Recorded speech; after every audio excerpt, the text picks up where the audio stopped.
Welcome to the Book Hook Podcast, where I've got cool insider book info, author and industry expert interviews, book reviews, and much more. Today, I'm chatting with David A. Robertson about books, burnout, and the power and importance of storytelling. And maybe video games, too. Hi, my name is David A. Robertson, and I'm an author and stuff. And stuff. More than stuff. You're soon going to be a Night Rain game player like me. I'm going to try. And then you'll hate me because that'll be your entire personality. I'm going to start with your latest book that's just come out, 52 Ways to Reconcile, which I think it's the latest one that comes out. I feel like you have a book that comes out every couple of months, which we will circle back to and how you do that. Where did the idea of 52 Ways to Reconcile come from? Well, it really came out of discussions with a couple people and really just experience, just going around. I do a lot of public speaking, go do a lot of school visits, work with teachers, and there is an ambition to take part in this movement. It's something that a lot of people recognize that is needed. But at the same time, I just felt like there wasn't really a confidence in what they should be doing, what kind of things that would help us along the way, what actions we should take. So there was Canadians. Yeah. So desire to do it, but we just kind of like don't want to do things the wrong way. A little fear of doing things incorrectly.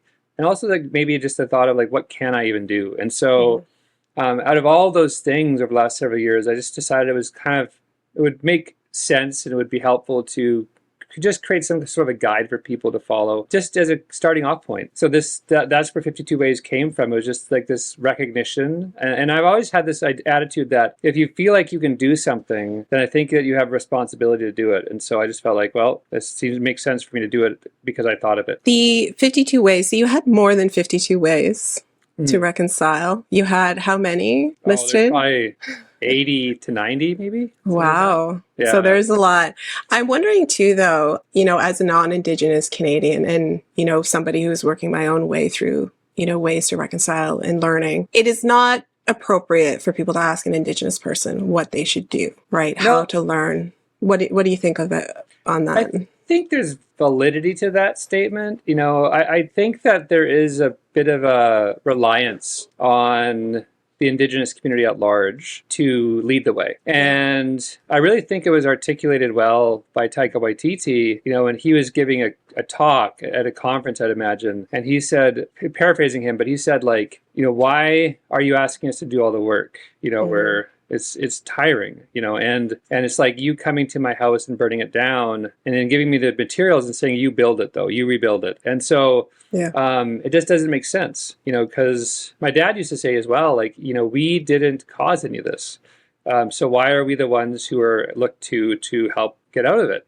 And I think there's validity to that. I really do. At the same time, I feel like there is some sort of responsibility to give maybe a bit of a guiding hand, and I feel like because people aren't sure what they should do, if you can give them an idea of what they can do, of what's possible, what is helpful, I think that's useful thing to do. So I don't know if it's appropriate to just go up to an Indigenous person and ask, what am I going to do? How do I reconcile?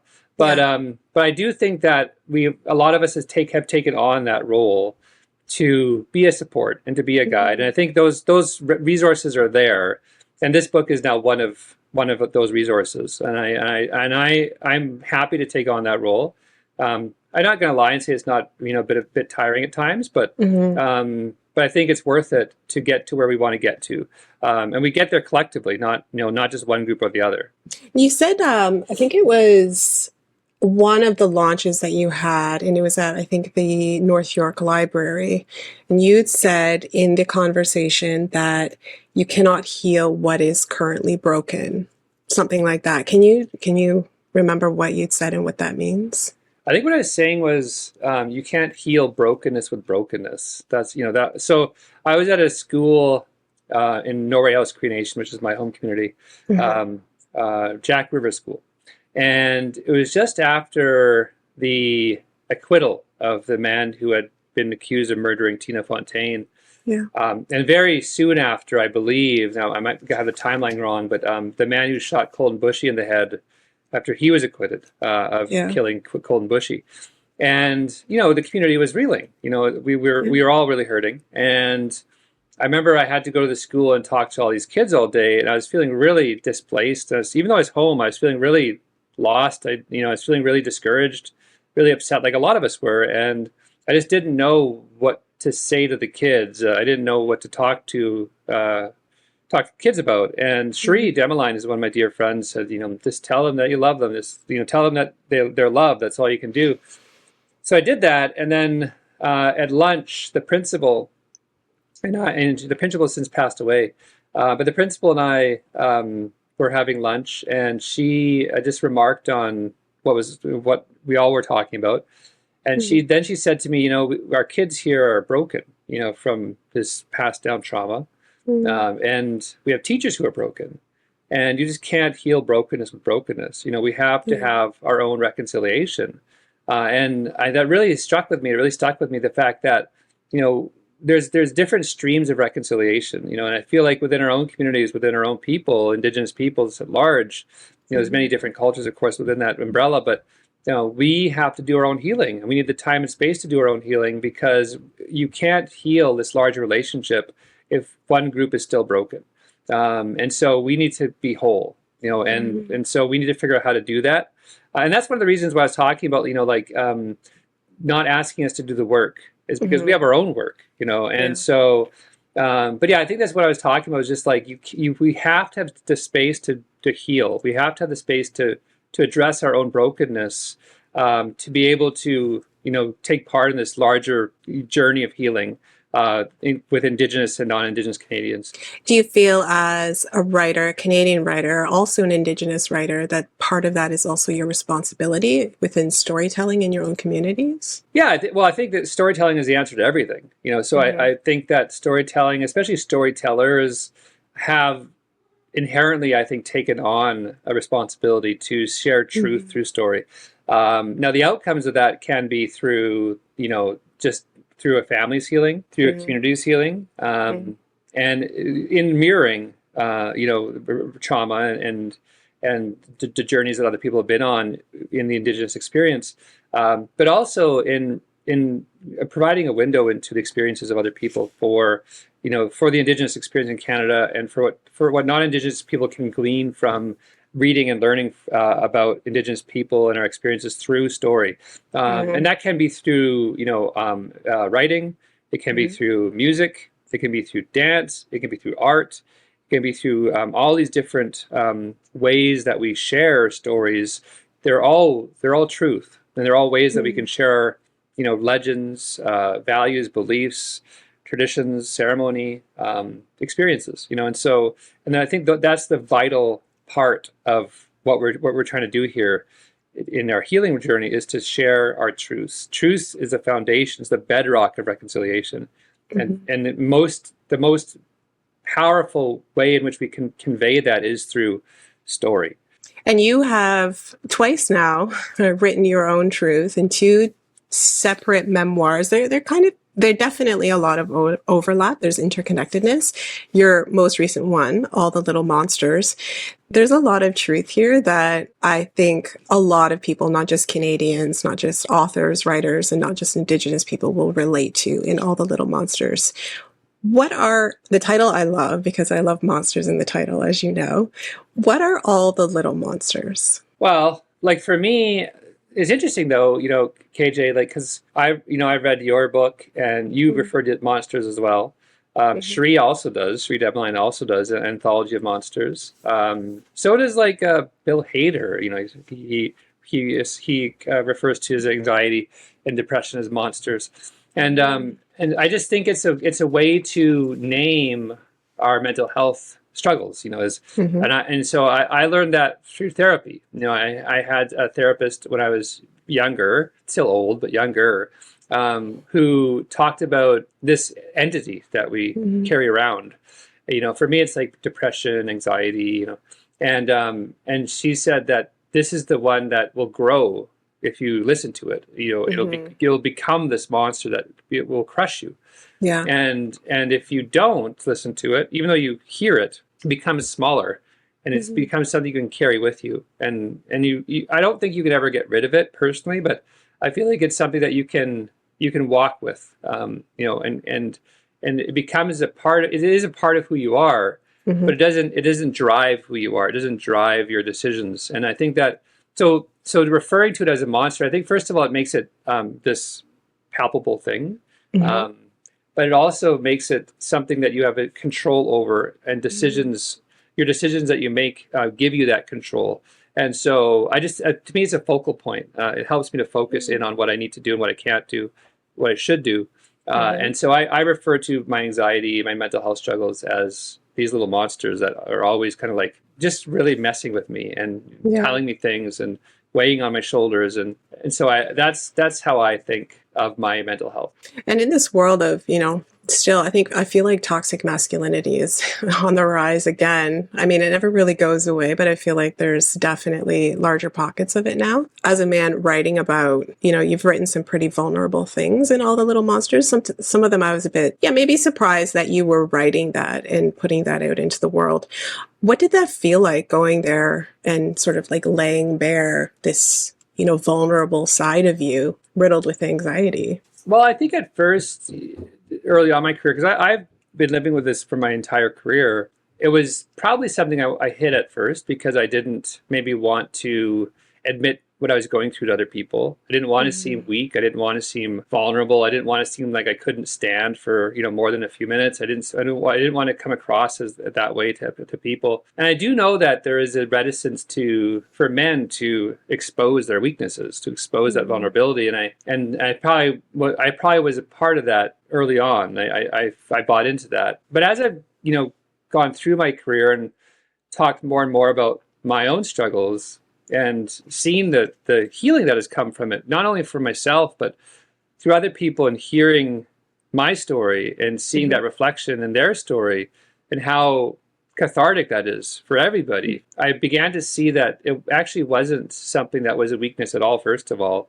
It was a part of what made me stronger, as a person and as a man. So I feel as though now it's a conversation that I think is important that I have to men Mm-hmm. to talk about the fact that, being vulnerable, going through things like Mm-hmm. this doesn't make you any less a man. It doesn't make you any less masculine, whatever that means. I don't even know what that means, but like, I think it just makes you human, Mm-hmm. and I think like finding the humanity within yourself and sharing that with other people, it helps us to connect on these really intimate levels. And I think that's really a powerful thing.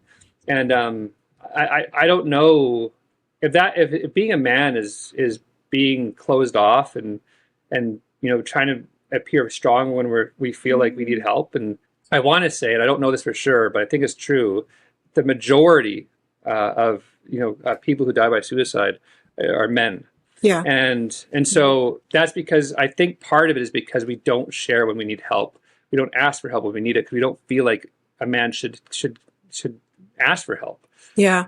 That's such bullshit, Mm-hmm. And so I hope that in talking about my experience, hopefully it might encourage other men to share their experiences and to open up, because I really do think it would save lives. Mm-hmm. And I don't think it makes anybody less of anybody to expose to other people when you just need some help, you need some support, you're going through something that you can't go through alone, because Yeah. like mental health struggles are the loneliest thing you can go through. Awful. Awful. And if you're welcoming in that loneliness, it's going to cause some really damaging things, including suicide. And I just don't think, I think it's avoidable, but you have to ask for help, and you have to be vulnerable, and you have to know that it doesn't make you any less a person because you're doing that. What has the reception of All the Little Monsters been like, particularly among men? I think it's been overwhelming, and I remember speaking to a therapist friend of mine, a very close friend of mine, early on, because I say that I made this stupid decision. I don't think it was stupid, but like at the end of the book, I said, if you don't have anybody, then you can just get in touch with me. That was overwhelming because I got so many messages right from the start from this book Oof. from people Mm-hmm. sharing what they're going through, and I think in some cases wanting advice. And I called my friend up because I just was like, I don't know what to say. I don't know what to do here.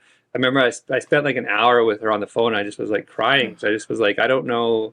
I don't want to hurt anybody. I didn't, I wanted to share my story. I'm not a therapist.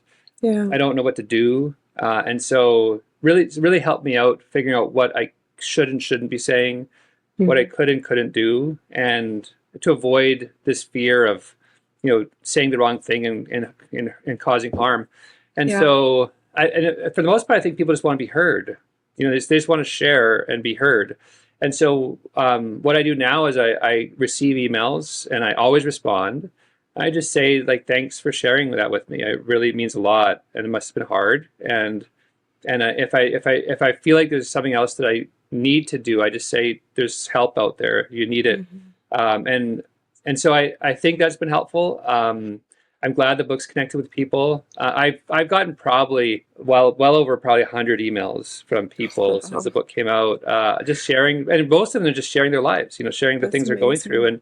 and I just read them and I just respond, thank you for sharing, and I mean it. So it's turned from being something that has given me a lot of fear and a lot of trepidation, a lot of anxiety, Mhm. ironically, to something that I really welcome and I really appreciate, and I feel really grateful to be receiving that feedback from people, or that sharing from people, because I think it shows me that the book has done what I hoped it would do.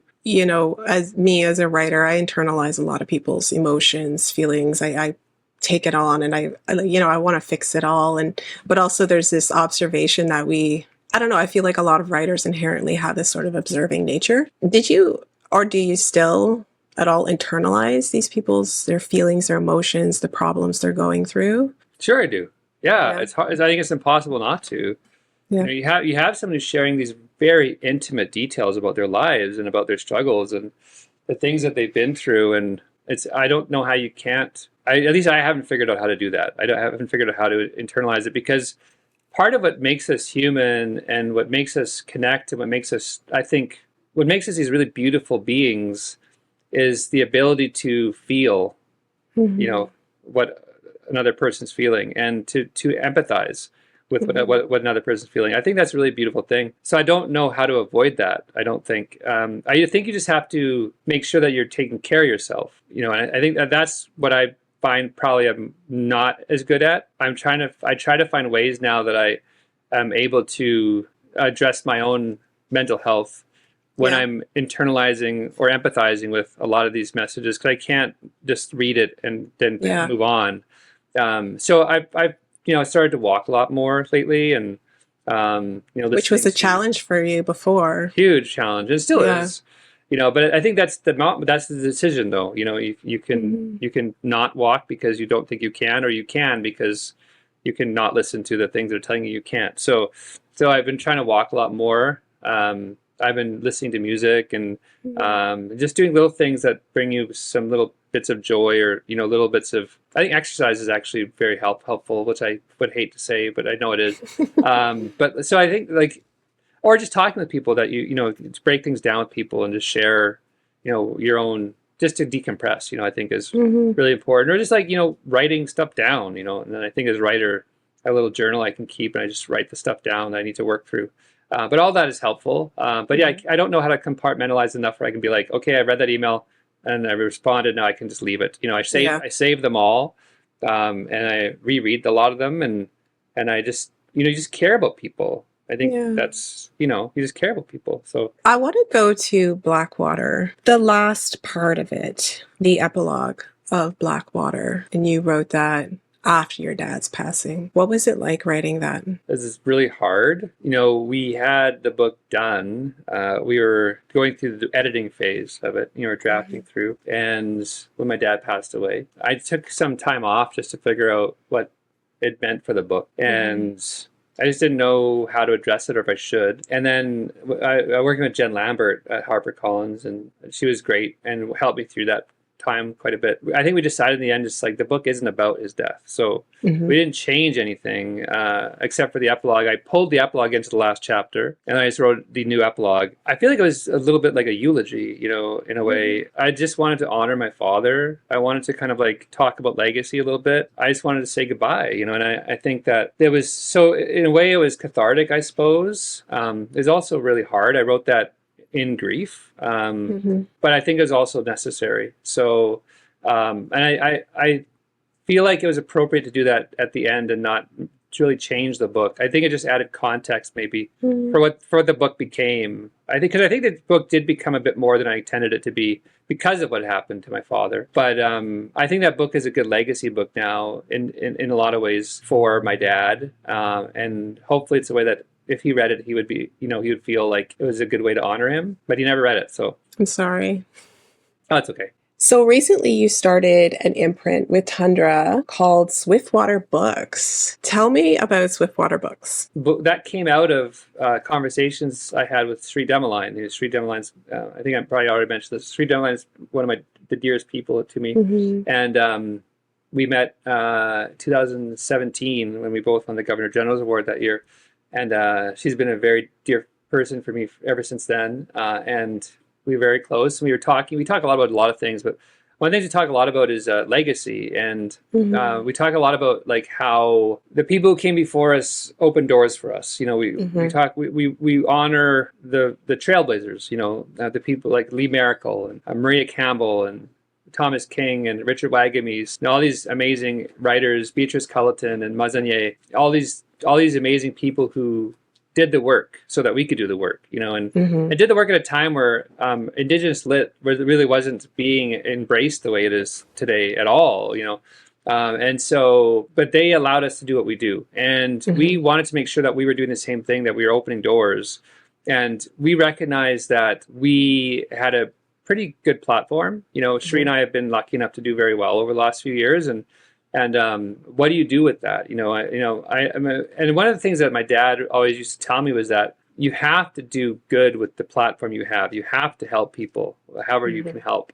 And so and Sri felt the same way. And so we thought, well, what can we do more than just tell stories now?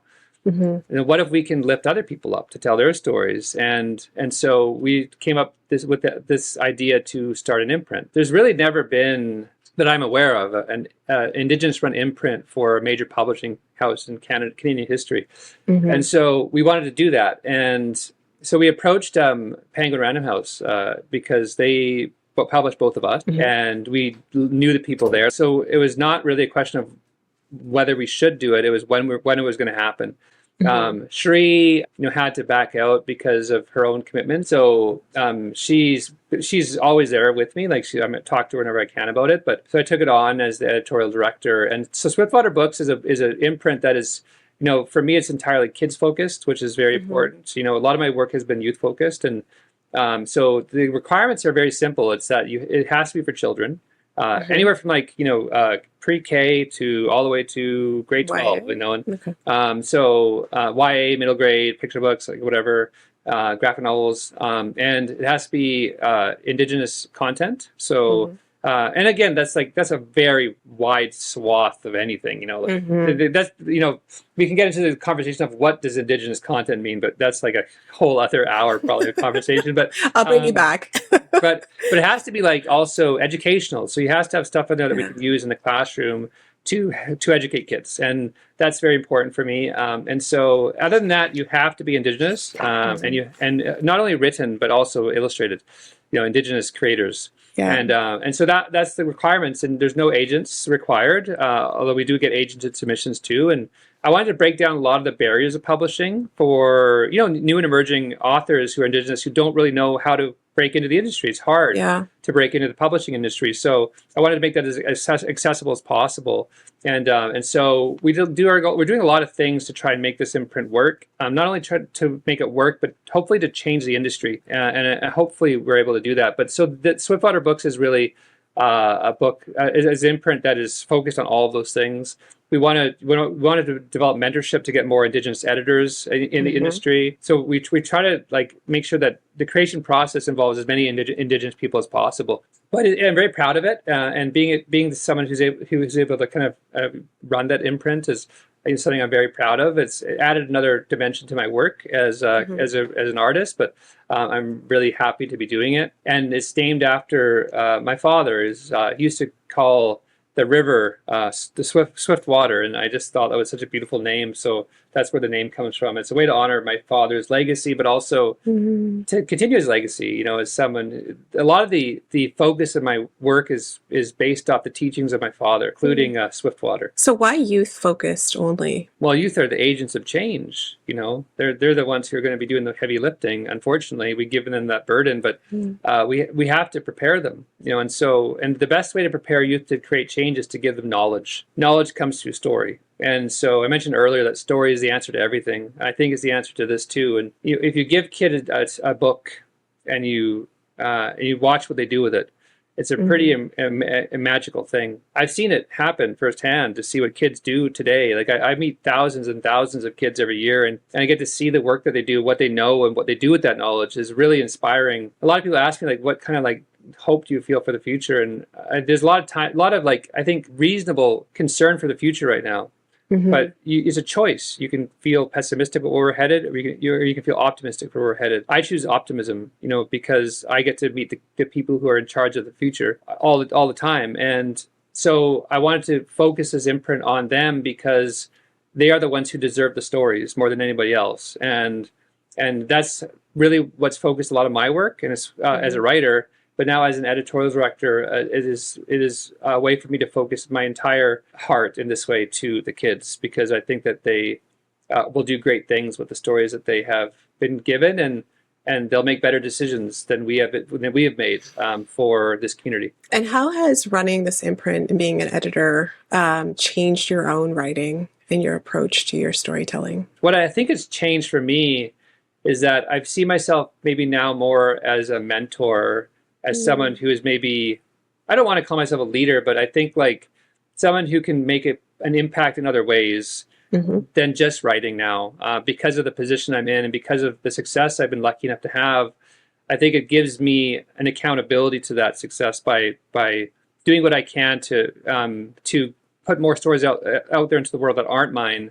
And to be someone that other younger writers or even established writers, emerging writers can look to for advice and for support. And whether it's like hooking someone up with an agent, or whether it's like sending someone to the right publisher to submit stuff, or whether it's giving feedback for a book that I haven't accepted, or whether it is accepting a book and sending it out into the world with a message that I think can help change things for the better. So you are always on a daily basis pulled in 10 different directions between your writing, your own life, your work with Swiftwater. How do you handle all of that? As somebody who also deals with mental health issues. I mean, some days I don't handle it very well, I don't really hide those things, but I just don't, there's not really an opportunity to ever talk about them. But I mean, there's days where I do struggle quite a bit still. Mental health is an ongoing, lifelong thing. So I think what enables me to do what I do is recognizing what I can do and when. It's really just a simple thing of figuring out what my schedule is like, how much I can take on in a day, when I need to do the work that I can do, that I can control the pace of or the scheduling of. And work around the times when I'm committed to. So whether it's like an event or a school visit or whatever it might be, and then really just trying to. I mean, I hate to use the word SMART goals, but but figuring out when things are due and how much I need to do every day to make sure that I can get them done on time. So, and a good example of that is writing a draft of a book. So like people ask me a lot, like, well, how do you write it? There's a lot of writers who write more than me. So, but if I'm writing a novel, I could probably write a draft of a novel in maybe 3 months. And so how I do that is if I write like 1,250 words a day, and I do that religiously, I can do 1,250 words in like an hour, maybe an hour and a half if I'm struggling. And so I do that in a day, and then I just leave it. I'm done my 1,250 words, disciplined enough to do it, but also disciplined enough to leave it. And so you leave it, and you think about what you're going to write for the next day. The next day rolls around, and you write your 1,250 words, and you stop.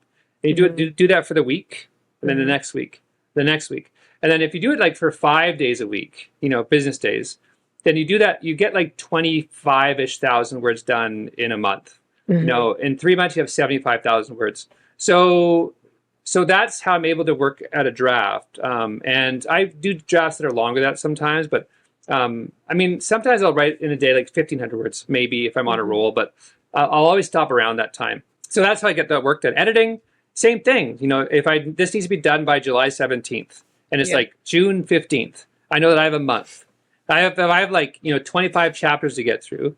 I Mhm. can't do 25 chapters in a day, but Yeah. if I do a chapter a day, and I'll kind of work backwards from that goal to what I can do manageably every day leading up to that deadline.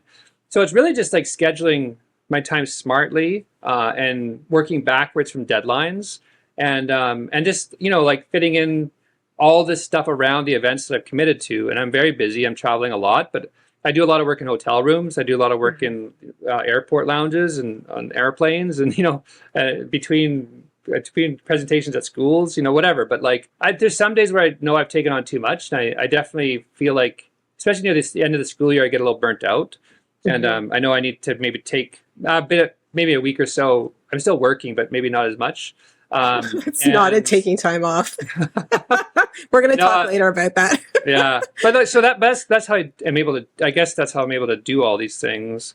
And my day job with Swiftwater, very flexible with me, but I try to put in about 20 hours a week with them. And Mhm. some days obviously I'm working more. Like I was in Toronto last week, KJ, and I probably worked like 45 hours, 40 hours, and so. But then I can now I know that I have 20 hours done for the next 2 weeks or whatever. So Mhm. so I can kind of bank that time. But yeah, so that's kind of how I work around long meandering answer. I love your long meandering answers. Okay, let's go back to burnout though, because you do write fast. I know that of you. Not a lot of writers can actually, write the quality that you do as fast as you do. Can you tell me a little bit about burnout? Is this something that you've experienced in the past, and what do you do? Oh yeah, I definitely probably every year I have a moment where I'm like, oh shit, here we go, So, but I'm kind of dumb maybe to say that it would sneak up on me, but Hmm. it kind of does sometimes. Where you're like, the last 2 weeks I've really felt off, and I felt like I haven't walked as much because I've just been like feeling weird, Hmm. and my heart's been skipping a bit more. And a lot of people know I have a heart condition, so like Hmm. so my heart's been skipping a lot and more than normal, which is it skips a lot normally, but like Yeah. and so I've just been feeling like when you have a nap during the day, and you wake up and you feel like gross. Yeah. That's what I've been feeling like all day for the last Um, week or so. So I yeah. know that that's my body telling me that I'm stressed and I'm overworked and I'm kind of a little burnt out. And so you have to recognize it and you have to know how to address it. And so now I'm figuring out how do I actually recharge a little bit without sacrificing work that I have to do. I feel like you have to be really in tune with your body, which as someone with health anxiety and all that stuff, I always am into with my body. So that's not a problem. But like, so you Hmm. have to figure out, but you have to like look at things really objectively to be able to parse out like, okay, like this is my anxiety, this is a bit of depression here probably, so that's normal. This stuff is not probably normal, so what's going Hmm. on here? And then if I really look at things objectively, I can say like, well, I've been going hard for the whole year. I've been home maybe 20% of the year, and I'm Hmm. really tired. I've been doing a lot of events. I've got a lot done, but I've also sacrificed a lot. So I know that that's my body and my mind telling me you got to slow down here. So if I'm able to tune in that way, I can get ahead of it a little bit before it breaks really. And it's broken a couple of times on me. Like last year, it broke on me a little bit. But Hmm. so I have to just be really aware of what's going on and know how to seek wellness when I'm at the real kind of burnout point, which I was at the last couple of weeks probably. So, what is next for you?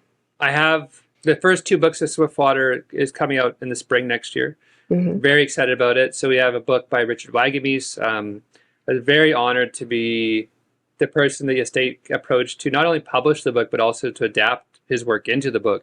Yeah. And so it was like working with Richard was really an honor of a lifetime. And taking his words and kind of crafting them into a manuscript. It's all Richard. I just kind of was Hmm. trying to help the words kind of find their place in the manuscript. But yeah, so Canada is a book that's coming out in the spring next year. It's a beautiful, beautiful book.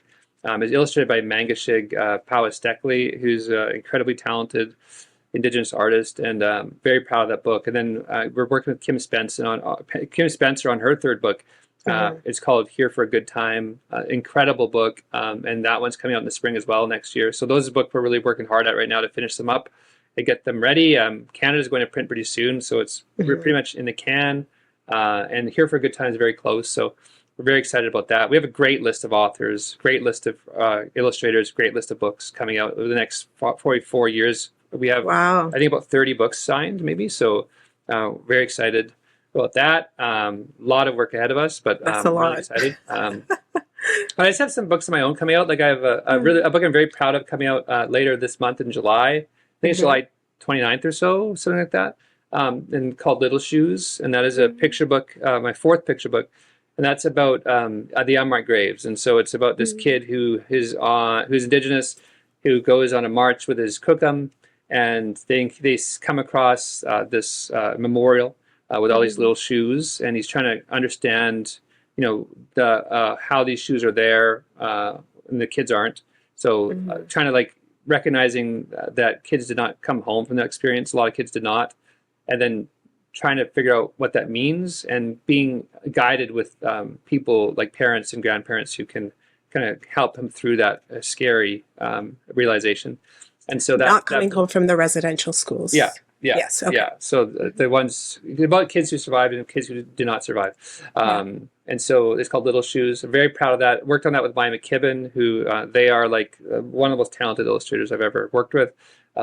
Incredible. And then I have the finale of the Misawa Saga series, which is very bittersweet, coming out in August. And it's called The World's End. And that one, I'm working on that book for that series for 7 years. That's a lot. So that's the end of an era, and it feels it feels good to be done, but also feel really kind of a little sad to be done too, because you love these characters so much, and then but you're entrusting them to the reader, and I think that is a really beautiful thing. This fall, I have a 15-year anniversary release of my first book ever, called 7 Generations. That one's coming out in the fall. It's beautiful.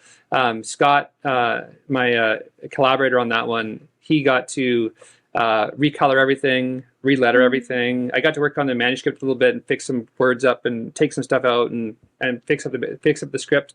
But it's a really great addition, really great definitive version of 7 Generations. And then next year I just have a sequel to On the Trapline coming out, which I'm very, very excited about. And it's called When I'm a Mushum, and a couple other books coming out. But I think that what I'm most looking forward to probably out of everything is a book that's not even close to done yet. Probably, I mean, I'm done it, but lots of edits left. But it's my next adult fiction novel, and that is probably coming out now. I don't want to misspeak, but probably early 2027 now. So, but I'm super proud of that book, and I think it's really a book that you've never really read a book like it before, and I'm really proud of it, and so. That one's called The Ghost of Isaac Jones, and that one I'm working super hard at, and I'm really, really proud of that book. I think I'm excited for people to read it eventually. Can I say that I've read it already? Yeah, probably. And that it is probably one of the best novels I've ever read, and you destroyed me, wrecked me with it. It was just, oh my goodness. Yeah, it was phenomenal. I can't wait to see that one, have it in my hands. It's absolutely phenomenal. You should be very proud of yourself with that one. Yeah. Well, thank you so much for being here. I really appreciate it. What about Elden Ring? What about Elden Ring? Are you going to talk about that? Do we want to talk about Elden Ring? It's Elden Ring Night Rain, but I got to start you with Elden Ring. I feel like this is the point where I lose all the viewers and listeners, but that's not my problem. This is my show. I can talk about what I want to talk about. I'm going to bring you in. I will keep texting you, and I'm going to send you lots of clips and reels until you actually block me. Well, thank you so much for being here. I really appreciate it. You have a lot going on. All of your books that I've read anyways, because there are a lot of them, are phenomenal. Again, for listeners, viewers, my favorite is Blackwater, but 52 Ways to Reconcile is also definitely something that should be on everybody's shelves. And another near and dear to my heart, All the Little Monsters, because it is about mental health, and that is my bread and butter is mental health. So talking about mental health. Thank you for being here. Thanks, KJ.